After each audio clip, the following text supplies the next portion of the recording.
at that time because we are officially in divorce month. That's right. This week is one of the busiest weeks in the search for the search term divorce on Google. So I wanted to make you guys aware of that because we all go back to work and kind of get back in the game, you may start to see some of your employees that might be struggling. This is a time after all that people, kids have gone back to work. It's a new year, new Year's resolution. Hi, my name is Vicki Townsend, and I'm the founder and president of Divorce Right. We provide training for HR professionals and company supervisors and anybody in a leadership position. And we provide divorce coaching and case management for your divorcing employees. And I want to introduce to you the amazing Paulette Rigo. She is a certified divorce coach, a certified divorce specialist, a credentialed mediator, and director of coaching and management here at Divorce Right. And together we tackle the biggest disruptor in your company, and that's divorce. And a reminder for those that are the first time you've joined us, we have SHRM credits for SHRM members. So we're going to be posting a link at the end of this broadcast so that you can grab yours. And today we're going to be talking about cultural divorces. You know what? We're in divorce month and those employees are struggling. And, some of them are different because the cultural issues they face that some of us here in the United States may not be familiar with. So we have brought Samir Shah to our LinkedIn Live today to discuss the matters facing your Southeast Asian Indian employees and the Indian matrimonial mindset. So let me tell you a little bit about Samir. Samir Shah is an advocate from India and an international arbitrator and mediator with an active legal practice and experience of 28 years. He's the director of Chartered Institute of Arbitrators in London, founder and visionary of the Alternative Dispute Resolution Bar in India. He has his own proprietary law firm under the name of S.U. Shah and Associates, having offices in, I'm going to mess this up, Samir, Ahmedabad, and has associates across India and in several important international jurisdictions. And he is actively promoting alternative dispute resolution as a practitioner, mentor, trainer, coach, and consultant. So thank you so much for joining us here today, Samir. So glad to have you. Thank you, Vicky. Thank you so much for giving me this opportunity to, present this thought process on a very interesting and one of. I want to remind our audience we are having a little bit of a technical difficulty. Samir is calling in from India. It is almost midnight his time. So let's see if we've got you back. Samir, are you there? Yeah. Uh-oh. I am there. Can you hear me now? There you are. There you go. Yes, absolutely. So you know what? I'm going to pass this over to Paulette to get us started. Well, Samir, as long as you can hear us and everyone else, we want to learn as much as we can from you because most people do not know, I didn't, that American Indian population make up 4.5 million people here in the United States. And I'm sure the number is similar in other countries like Canada and even in, I know, the UK too. So, it's a large population of people. We don't just, think of the Indian culture being in India anymore. It is expanded greatly, and a certain number of that population is going to be affected by divorce every year, depending on the statistics. And of course, those people that are affected have their employees and their jobs and their careers, and it affects, as we know in what we do at Divorce Right, it affects them not only in their family unit, but it trickles down into the domino effect of every other aspect of their life. And if you're a business owner or an HR professional, even an employee, it's bam, it's going to have an impact. So I'm happy to learn that number is what I know it is at 4.5 million. So as we were talking earlier, all the cities that have larger populations being New York, Chicago, Washington, D.C., Atlanta. But a few questions so that everyone could get really clear on this. But there's a difference in how Indian culture sees marriage. So if you could just enlighten us, educate us, on how does Indian culture see marriage and differently than the traditional definition of how we here in the United States see it? Well, first of all, the Indian mindset towards the culture as an institute, I mean, towards marriage as an institution, and the Western thought process is that it's not a contract. It's basically, coming together of two families, Hmm. uh, two it's the husband and wife, but basically two families, Hmm. and it is uh, for sure. I mean, it's for long period. It's not fit for some or many or for any reason. You know, that's the concept. So once you are married, you're married for the whole life. Major, difference between how marriage is viewed in the Western culture uh, compared to Indian or many other South Asian culture as well. So, so far as marriage, apart from this, is also, I mean, considered very important uh, from the societies. One of the reasons uh, like we can discuss later of why there are divorces happening, or why today now the young generation, as I said, so it is very important from the society's perspective, because as and when, especially from a girl's parents perspective, if when she reaches the parents would start searching for the groom without thinking about her aspirations, or her human being. They would say that's what society would say. Hmm. So on the ground of the societal pressure, you know the institution of marriage also important from the Indian perspective. But as I said, it's not a contract. It's bringing together of two families. Now that it can extend to, we still have that joint family culture, Hmm. where the grandparents, the great, maybe even the great grandparents, and down the third generation are living together in in US or other Western countries. But that's the culture here. So So and can but I just it has can I its. just can I interject real quick? So what you're saying is that in the Indian culture, you're marrying the family, not just the bride and groom. You're marrying the family. The family comes together. I see. Interesting. Very interesting. Okay, I'm sorry. So my apologies for interjecting there, but I just wasn't quite figuring it out until I put it out. And it's not just the parents, but the extended parents, aunts, uncles, cousins, grandparents, the entire lineage, right? You're now this extended family unit. So the merging together of two extended families, right? Yeah. So explain to us a little bit about how engagement is different too. Here in the U.S., a couple they meet, they fall in love, there's courting, and then there's an engagement where traditionally the man would propose to the woman, although again that's traditional, and she has the ability now to say yes or no. And he gets down on bended knee and gives her a ring, and of course it's highly unique every situation. Some put a lot of thought into it, and others it's a spur of the moment thing. But so that's the tradition here, and the family doesn't really have much to do with it.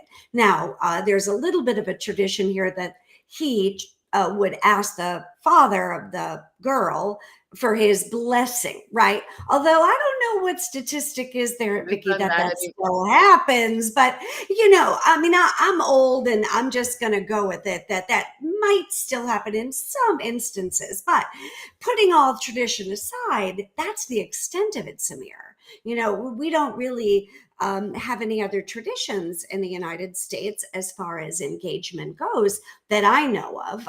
Vicki, you correct me if I'm wrong, but right. So, no. So, enlighten us. How does it differ? What is the thought process behind the engagement, or as I'm learning, it's called a tie-up?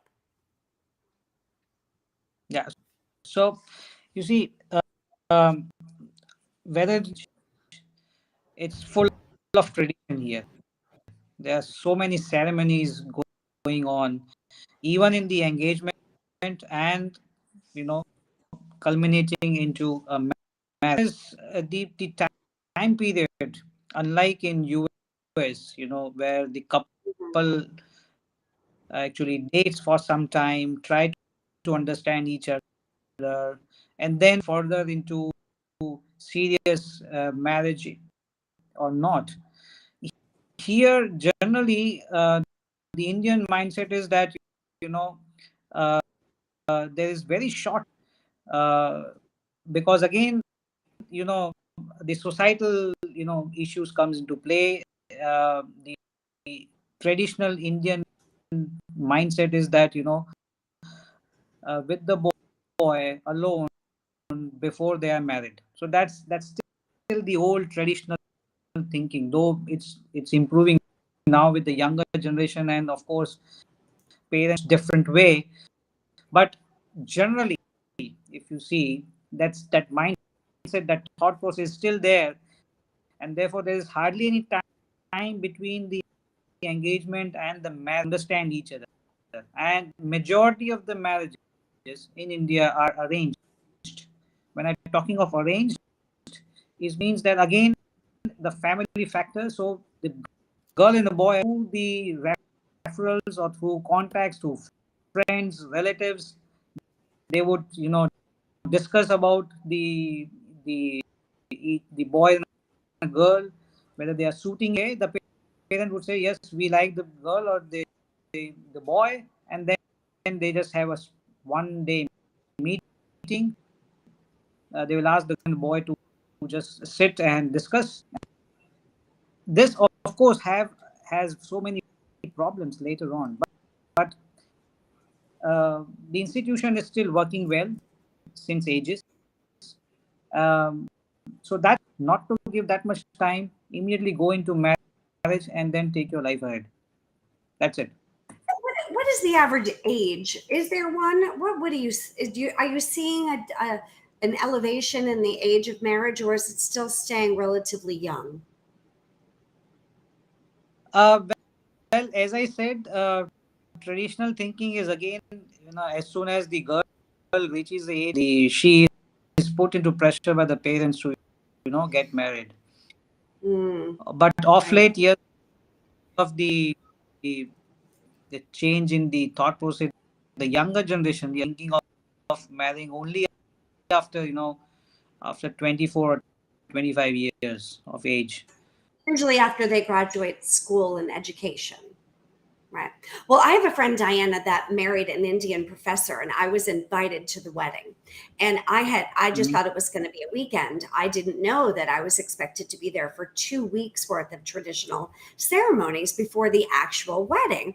So, it took place in India, and it was quite the event. So, I did get a little smattering of what that was like. But of course, she was older, and this was a different type of wedding. But I was curious if perhaps the age has changed, but maybe the younger generation is, going to 26 or 27. But I still don't see it moving into the 30s.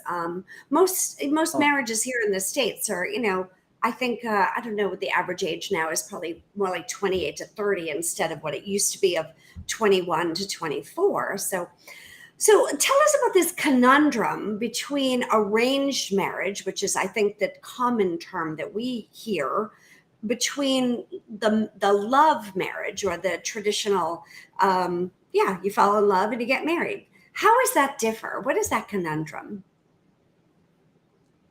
Well, difference is, I would just put it in one simple way. As I said, that, it is arranged by the families of the boy and the girl. So the boy and the girl has not much to say in the whole, issue of the, most of the times they are put into pressure and just have to say yes because the parents have agreed, especially the father, the mother. But even if in case of love marriage, when let's say, in spite of this traditional thinking, the boy and girl comes back to their parents saying that we love, boils down to agreement or consent from the parents.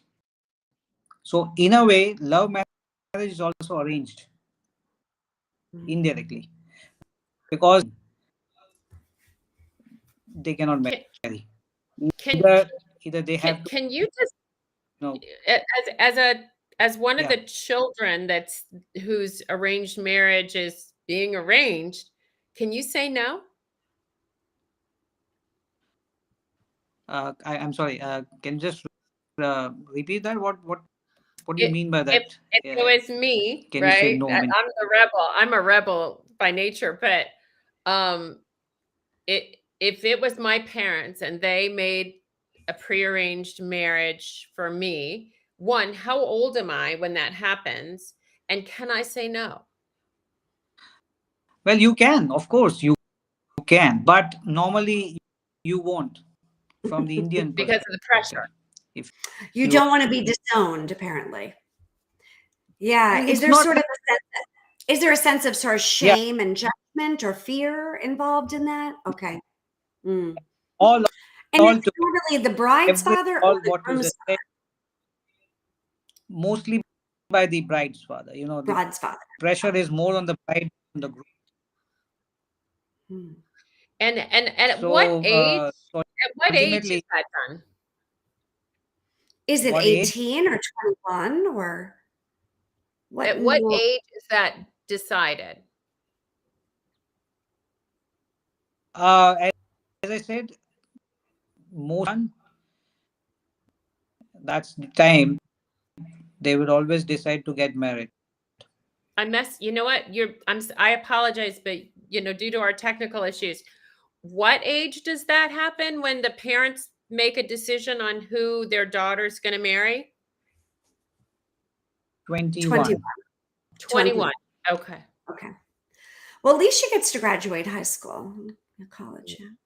Maybe. Interesting. So, what are the factors affecting these lifelong lasting marriages? Is there a criteria in Indian culture? Is there some sort of list or a protocol or something that they should follow? Are they aware of this when the parents make the arranged marriage, or is this something the two of them have to figure out by themselves together? No, you see, it's mostly from the girl's perspective.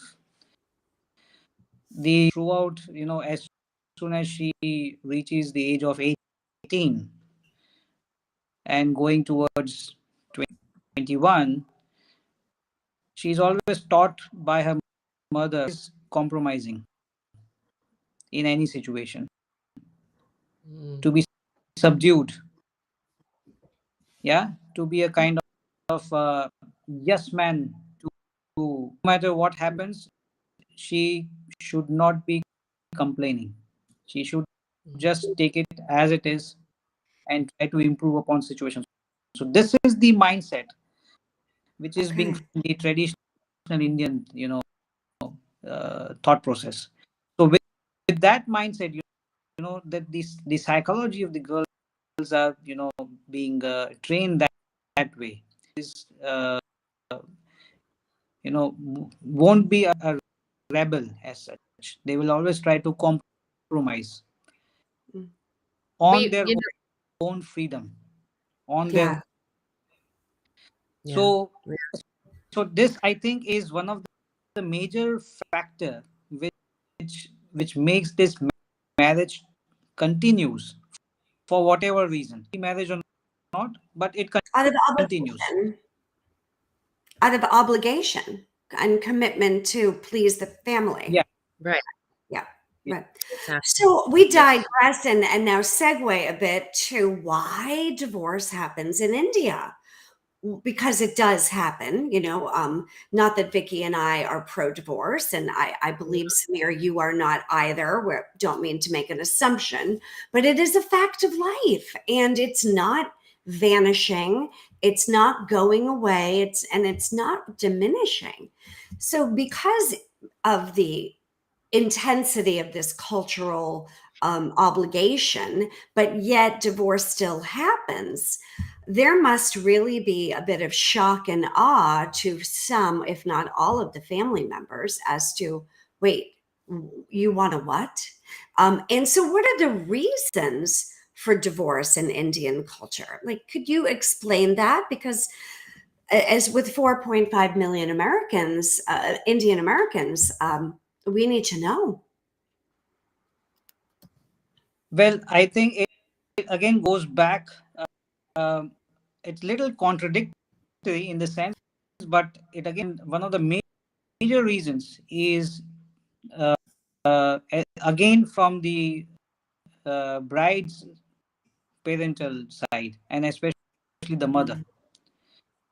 Taught, as I was telling you, about to be compromising, but at the same time she is also being taught, to behave in some, and that actually creates the friction between the bride and the groom and the groom's family members. Mm. So, and that one same person, the bride's mother, is putting her to all these kind of compromising and take it easy kind of situation and thought process, and then encouraging her to be a sort of rebel, to be to behave in a different way with different people and create friction. So that's and leading to divorces in India. Off late, of course, coming to the newer generation, the young people who are is again going back to their mindsets. Now they are thinking more on the Western side, being independent financially and otherwise, and Mm. therefore they've into it. Yeah, Yeah. without thinking of the consequences, and especially in case of when they have children. Right. So that's another issue of now. Even those people who have moved, let's say from India to America, to US or UK, there's lots and lots of issues happening because I have been approached by either in US or UK, and on the divorce problems. And if you listen to them, the problem generally is not that big. Given proper advice, they have not been given proper guidance, they have not Mm. been given proper counseling. That's the problem. So, and then majority of the cases, the groom are molded into this Western thought process. uh, with all due respect, when I say West, I'm not blaming any particular country. I'm just giving a general understanding that, and this wife or the bride who has come from the Indian mindset, there's always a I would, friction anyway. I, But I then would, it really, I would love to let everybody know about a book by one of our divorce coaches, Cindy Gunraj, who was in an arranged marriage and moved here to the United States. And she did end up getting a divorce, but it was unbelievably stressful for her, particularly with her mother. to the point where after she did divorce her husband, who had been beating her, it's all in her books. I'm not saying anything that you wouldn't hear. But even with that, even though he was beating her and her mother knew it, her mother still did not want her to leave her husband. She called her from the hospital with a broken arm, a broken clavicle, and a broken orbital bone. And her mother still told her, if you divorce your husband, I'll drink acid. So it's unbelievably challenging in the culture of, I think, in generations too. We're really talking about a generational shift here, right? And sadly, Cindy, and you can read this in her book, stayed for another 4 years. And finally, she said, either I'm going to die or she is. And she took her chances. She didn't think her mother would die. But what ended up happening is that Cindy has no relation with her mother. Her mother won't, funerals. Cindy's no longer welcome to any family holidays. Cindy's not welcome. So there's so much in that older generation and younger generation, and I think that we've all got to kind of just get to that point where people can, and we as a company want our HR people here in the United States to understand some of these pressures that are happening because of customs that their families come from and traditions that their families come from generations ago that seem to us to be a little archaic, or just, I can't divorce my husband because he's, terrible to me, or we don't get along, or all sorts of different things. So we're growing into I think a different mindset, to your point, with the Indian culture. So is that changing the mindset there in India? What you just mentioned about this person, Sandy, as per the traditional Indian thought process, the culting his wife is allowed. There's nothing wrong. That's the thought. So as a kind of a a thing, a commodity to be owned, somebody to be owned by the husband, and he has all the. So what example you just gave about this book and her own experience, I think there is nothing new from the Indian perspective, because that is the reason why her mother came from that old traditional school of thought that no matter what happens, once you are married throughout the life, and you have to just stay changing. It is changing in a way for good and for bad as well. But if I look from a positive angle, yes, it is changing. People are, especially, important laws being enacted by the government to protect women as such in these kind of situations. We have a very robust, which actually helps women in this kind of situation, and many other laws for that matter. And so that is also, helping the women to take up the stand actively, strongly, to protect their own rights. Yeah, to say that if something is wrong, if they don't feel it's right, it is wrong. And Samir, as an attorney with deep knowledge and experience in Indian divorce, and your commitment to help both as an attorney, but also focusing on alternative dispute resolution in this world, it seems as if you're giving these people, these women predominantly, a place to go, a safe place to go where they can be knowledgeable and understand the laws and the procedures around protecting themselves, not only physically, but financially. I've had several clients who are Indian that their greatest fear is that they're going to be living under a bridge broke because the husband will basically take everything and leave them penniless. And newsflash, that isn't the way it works in the United States, everyone. So, but they just need someone like yourself that have that additional knowledge in the culture, and but also in the divorce process, because pardon the pun, it's a marriage of the two worlds.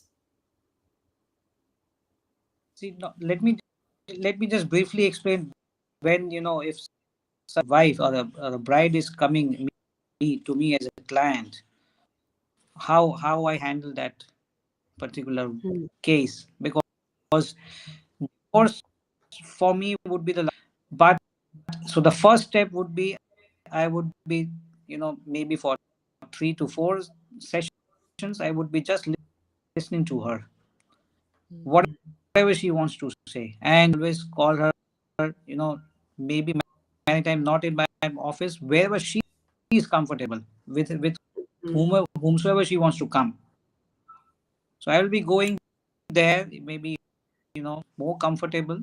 That's fine with me. So I would just try to first listen her out and understand the problem, where she's coming.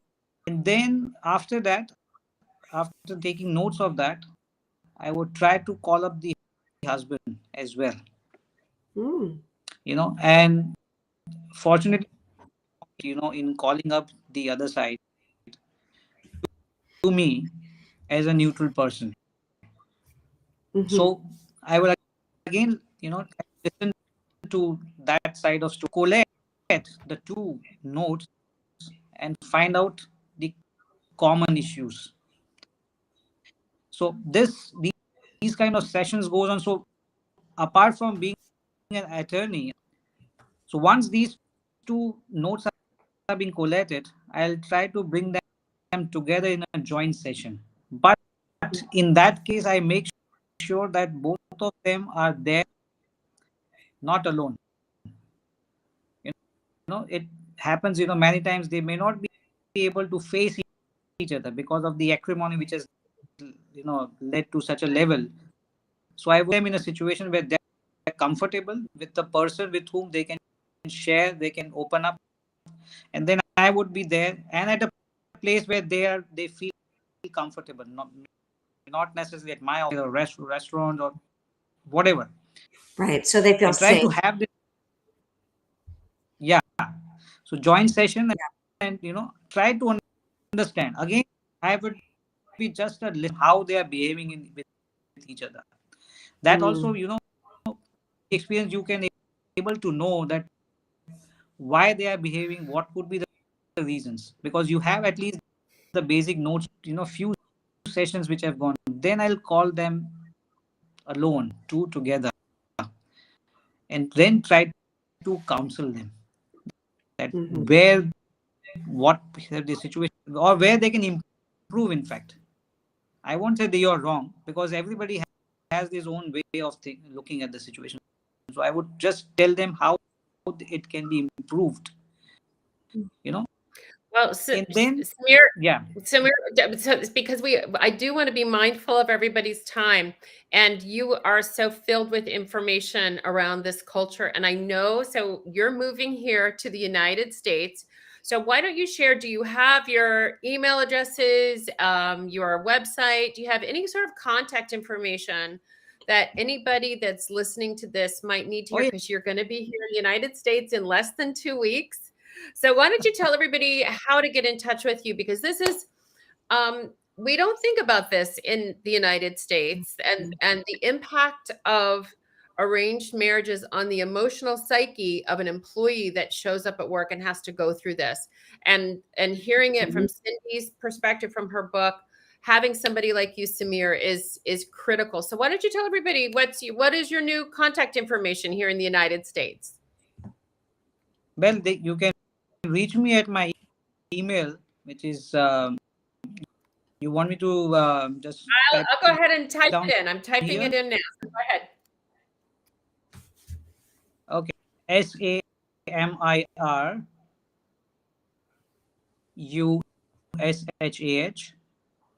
US what?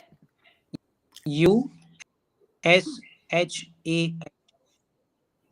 Should I I write it down? no. You know what? You know what? USHA.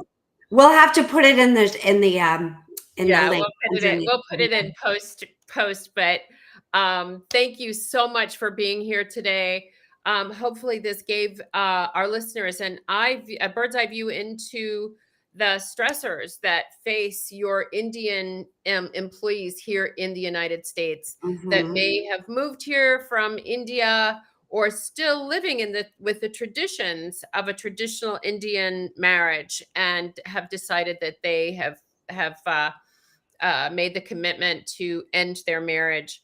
So thank you, Samir. Thank you so much for being with us today. I hope that this was helpful to everybody. And this is your SHRM credits for today's show. Just fill out the form on that link right there. That should be a hot link for you. Next week, we're going to be talking about the divorces in the case of special needs children with Dr. Susan Bernstein. So we're really excited about speaking about that. Those families also experience a very high divorce rate. And with some very small errors, families can lose their federal benefits. So we want to make sure that you guys are aware of that. And we'll see you next Thursday here at 1 p.m. on LinkedIn Live. And we look forward. Samir, thank you so much. And again, we apologize for the technology all the way from India. All the way from India. That's right. So thank you all so much. And we'll see you next week. Bye for now.